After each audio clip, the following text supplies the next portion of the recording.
Si abang tetap ajak Sammy bermain, tetapi ada penolakan dari kodamnya.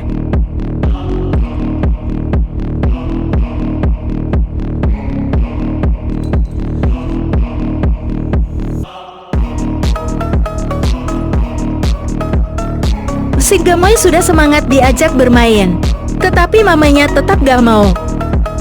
Si gemoy jadi sasaran taboknya.